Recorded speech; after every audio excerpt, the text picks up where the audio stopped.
जगर्गस्य सर्वमङ्गलप्राप्तवाप्यात्तसत्यत्तं रुक्मिणी सत्यभामा गोदा समेत नवनीतकृष्णस्वामिनः पादारविन्दयोः कमलालम्बयोः कमलार्चनं दिव्येन्मागों श्रीकृष्णाय नमः गों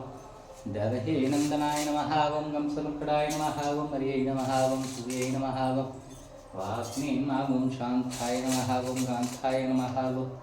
इन्द्रियाय नमः उपेन्द्राय नमः ओं परमस्मैन्मां मोक्षदश्वरूपाय नमः ओं नियाय नमः ओं वायाय नमः किमे नमः तेन्मां पदे नमः ओं पदे उत्तमाय नमः भोगनाथाय नमोत्नामोदाय नमः ओं वृक्षेदाय नमः चतुर्वेदाय नमः ओं श्यामवेदाय नमः मकरवेदाय नमः गीतवदेशाय नमः द्रवदेशाय नमः द्रवदेशाय नमः सर्वार्थशुक्लाय रुक्मिणी सत्यभामा प्राणदाय नवनीतकृष्णस्वामिने नमो नमः तुपाधारं देवस्तोत्र दिव्यनामार्चनं सम्पूर्णं आगुं சிவவிஷ்ணு உண்டல் வண்ணனை கோவலனாய் வெண்ணை உண்டவாய் நின் உள்ளம் கவர்ந்தானை அண்டர்கோணனியரங்க அமுதனை கண்ட கண்கள் மற்றொன்றினை காணாதே சர்வம் நவநீதமயம் நவநீத கிருஷ்ணன் கடாட்சம்